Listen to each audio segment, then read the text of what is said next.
Hello students, Wasim सहियर स्वागत है आपका एक बार फिर से हमारे और आपके प्यारे से यूट्यूब चैनल के ऊपर, है ना, जिसमें आज हम लोग फिजिक्स सब्जेक्ट सीखने वाले हैं।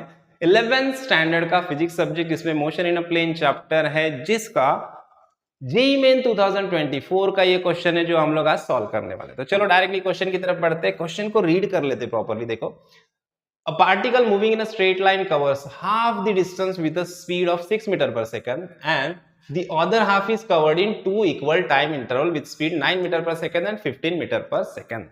तो हम लोग को क्या निकालना है? The average speed of the particle during the motion. अभी पहले मोशन समझते, सबसे इंपॉर्टेंट क्वेश्चन पढ़ना है। देखो ध्यान से, पहला क्या बोला है उसने?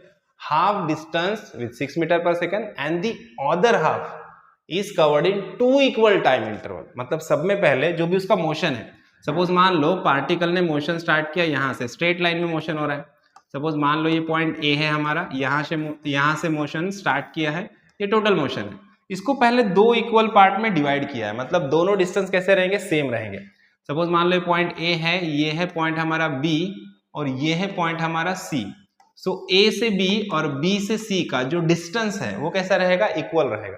सपोज मान लो ये डिस्टेंस हमारा S1 है और ये हमारा S2 है, तो ये दोनों डिस्टेंस कैसे रहेंगे? सेम रहेंगे। S1 is equal to S2 रहेगा। ये कंडीशन दिया है क्वेश्चन में, देखो ध्यान से देखो, है ना, क्या बोला है? Covers half the distance 6 metre per second and the other half is covered, है ना। अदर हाफ मतलब हाफ हाफ किया है डिस्टेंस को, दोनों डिस्टेंस कैसे? इक्वल है। तो यहाँ पे जो डिस्टेंस ट्रेवल किया, यहाँ पे स्पीड कितना है? यहाँ पे स्पीड है इसका 6 मीटर पर सेकेंड, है ना। अब बाकी का जो अदर हाफ है, बी टू सी जो डिस्टेंस है, इसके बारे में क्या बोल रहा है? देखो, other half is covered in two equal time interval, है ना। जो अदर हाफ डिस्टेंस कवर किया है, ये दो इक्वल टाइम इंटरवल में कवर किया है। मतलब सपोज मान लो यहाँ पे मैं बीच में किधर एक पॉइंट ले लूं, ये पॉइंट डी है। सो बी से डी और डी से सी का ये जो डिस्टेंस ट्रेवल किया है, यहाँ पे उसको सेम टाइम लगा है। मतलब बी से डी का डिस्टेंस ट्रेवल करने के लिए मान लो टाइम टी लगा है, तो डी से सी का डिस्टेंस ट्रैवल करने के लिए भी टाइम टी ही लगा है। टाइम इंटरवल दोनों का सेम है। डिस्टेंस सेम है क्या? बी टू डी और डी टू सी ये डिस्टेंस सेम है क्या? नहीं है, डिस्टेंस अलग अलग है, अलग अलग डिस्टेंस कवर किया, लेकिन टाइम दोनों के लिए सेम लगा है। मतलब बी से डी जाने के लिए सेम टाइम में उसने इतना डिस्टेंस कवर किया और डी से सी का डिस्टेंस भी सेम टाइम में ही कवर किया है। ये चीज बोला है उसने, है ना। और उसका क्या बोला है? अपने को स्पीड दिया है। देखो, पहला जो टाइम इंटरवल उसका स्पीड कितना है? मतलब यहाँ पे स्पीड कितना लगा है? 9 मीटर पर सेकेंड, है ना। और यहाँ पे स्पीड कितना लगा है? 15 मीटर पर सेकेंड, है ना। 15 मीटर पर सेकेंड। मतलब डी टू सी में उसका स्पीड कितना था? 15 मीटर पर सेकेंड था। और जब वो बी से डी की तरफ जा रहा था, तब उसका स्पीड कितना था? 9 मीटर पर सेकेंड था। स्पीड अलग है, डिस्टेंस अलग है, टाइम सेम है ना। ये ध्यान देना है ना। अब बेसिकली हमारा जो एवरेज हमको निकालना है, क्या? एवरेज स्पीड निकालना है। तो देखो, average speed is equal to क्या होता है formula? Total distance upon total time होता है ना। Total distance upon total time, है ना। मतलब इस जर्नी के लिए ए से लेके सी तक जाने में कितना डिस्टेंस ट्रैवल किया है अपॉन कितना टाइम लगा है, वो अपने को निकालना है। अब यहाँ पे अपने को देखो वेलोसिटी दिया है और टाइम दिया है। अब अपने को अननोन कब मिलेगा? एवरेज वेलोसिटी कब मिलेगा? जब यहाँ पे सारा इक्वेशन, पूरा का पूरा इक्वेशन अपने को एक ही वेरिएबल के फॉर्म में चाहिए, है ना। इक्वेशन में अगर एक ही वेरिएबल रहेगा ना, तो वो कैंसिल हो जाएगा और अपने को आंसर मिलेगा, है ना। अगर 2 से 3 वेरिएबल रहेंगे तो आंसर मिलने वाला नहीं है। तो बेसिकली हम लोग क्या करेंगे पता है क्या? यहाँ पे अपने को कंडीशन दिया S1 is equal to S2, इसका हम लोग यूज करेंगे। सब में पहले S1 निकालेंगे हम लोग। देखो, V1 दिया है, तो हम लोग क्या करते हैं, मान लेते हैं कि A से लेकर B तक का जो डिस्टेंस ट्रैवल किया, इसके लिए टाइम कितना लगा? मान लो इसलिए टाइम लगा T1, है ना। A से B का डिस्टेंस ट्रैवल करने के लिए हमारे पार्टिकल को टाइम लगा है T1। ओके, अब यहाँ पे देखो, बेसिकली हम लोग को पता है स्पीड इज इक्वल टू क्या होता है?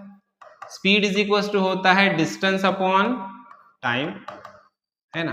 तो अगर मैं क्या करूं पता है क्या? ए से बी का मोशन कंसिडर करूं, ए से बी का मोशन अगर मैं कंसिडर करता हूं, ए से बी का, तो यहाँ पे वेलोसिटी कितना है? 6 है और डिस्टेंस कितना ट्रैवल किया है? S1, और टाइम कितना लगा है यहाँ पे? T1, है ना। तो अभी मैं यहाँ पे ये बोल सकता हूँ S1 इज इक्वल टू मैं क्या लिख सकता हूँ? 6T1 लिख सकता हूँ। इसको इक्वेशन नंबर 1 नाम देते हैं। S1 इज इक्वल टू क्या लिख सकता हूँ? 6T1 लिख सकता हूँ।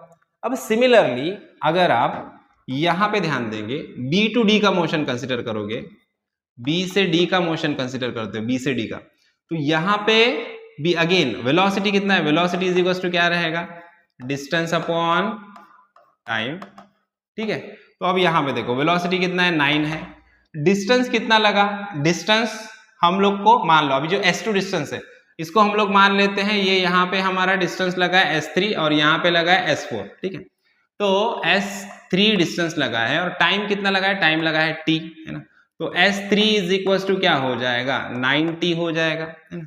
सिमिलरली हम लोग D to C का मोशन अगर कंसिडर करते हैं D to C में, तो यहां पे भी सेम देखो, स्पीड इज इक्वल टू क्या होगा, डिस्टेंस अपॉन टाइम। ठीक है, डिस्टेंस कितना ट्रैवल किया, मान लो S4 डिस्टेंस ट्रैवल किया और टाइम कितना लगा है, टाइम लगा है अपने को T, और स्पीड कितनी है, स्पीड दी है अपने को 15, तो S4 इज इक्वल टू क्या हो जाएगा, 15T हो जाएगा, बराबर। अब यहां पे देखो B से लेके C तक का जो डिस्टेंस है वो हम लोग S2 कंसिडर कर रहे हैं, और ये S3 है और ये S4 है, तो S2 इज इक्वल टू क्या होगा, बेसिकली यहां पे देखो मैं लिखता हूं S2 इज इक्वल टू क्या होगा, S3 प्लस S4 होगा, तो S3 कितना आया अपना 90 और S4 कितना आया अपना 15T, तो 90 plus 15T is equal to क्या हो जाएगा, 15 प्लस 9 क्या होता है 24T हो जाएगा, है ना, 24T हो जाएगा, है ना। तो इसको प्रॉपरली लिखते हैं अपन, देखो यहाँ पे क्या होगा अपना 9T plus 15T is equal to क्या होगा 24T हो जाएगा। तो ये सबसे इंपॉर्टेंट है, देखो S2 कितना मिला अपने को 24T मिल गया, इसको इक्वेशन नंबर 2 नाम दे दो। अब इक्वेशन नंबर 1 अपने को मिला S1 का और ये मिला S2 का। अब S1 और S2 का इक्वेशन यूज करेंगे, देखो हम लोग को क्या पता है S1 is equal to S2 होता है, सो S1 कितना है हमारा 6T1 और S2 कितना है, S2 है हमारा 24T। यहां से देखो T1 और T2 में रिलेशन मिल जाएगा, ये 6 को उधर डिवीजन में लेके जाओ, T1 इज इक्वल टू क्या होगा 24/6T, so T1 is equal to क्या होगा 6 4 जा 24, 4T हो जाएगा। देखो T1 is equal to 4T, ये एक इक्वेशन मिला अपने को, है ना, इसको इक्वेशन नंबर 3 नाम दे दो, मतलब टाइम के बीच में रिलेशन मिला है, T और T1 के बीच का रिलेशन अपने को मिल चुका है ना। अब हम लोग क्या करेंगे, टोटल डिस्टेंस, अभी देखो यहाँ पे टोटल डिस्टेंस क्या हो गया हमारा S1 प्लस S2, है ना, A से B जो डिस्टेंस है वो S1 है और B से C जो डिस्टेंस है वो S2 है, तो टोटल डिस्टेंस क्या रहेगा S1 प्लस S2, और टोटल टाइम क्या रहेगा, देखो यहां से A से B क्या है T1 टाइम है और B से C में टाइम कितना लगा है T प्लस T, तो मैं क्या बोल सकता हूँ डायरेक्ट B टू C, देखो B टू C जो टाइम लगा है ये T plus T is equal to क्या हो जाएगा 2T हो जाएगा, है ना। तो हम लोग डायरेक्टली लिखेंगे B टू C का जो टाइम लगा है अपने को कितना लगा है 2T लगा है, मतलब A टू B कितना टाइम लगा T1 प्लस B से C जाने के लिए कितना टाइम लगा है 2T लगा है। ठीक है, अब S1 S2 T1 और 2T लगा है। अब S1 और S2 की वैल्यू हम लोग को पता है, S1 और S2 दोनों सेम है। अब S1 की जगह पे मैं क्या पुट कर सकता हूं 6T, S1 की वैल्यू क्या है 6T1 है, प्लस S2 की वैल्यू कितनी है, S2 की वैल्यू हम लोग निकाली कितनी है 24T है, तो S2 क्या है हमारा 24T है, अपॉन यहां पे देखो अभी T1 प्लस 2T है ना, अब T1 plus 2T as it is लिखते हैं।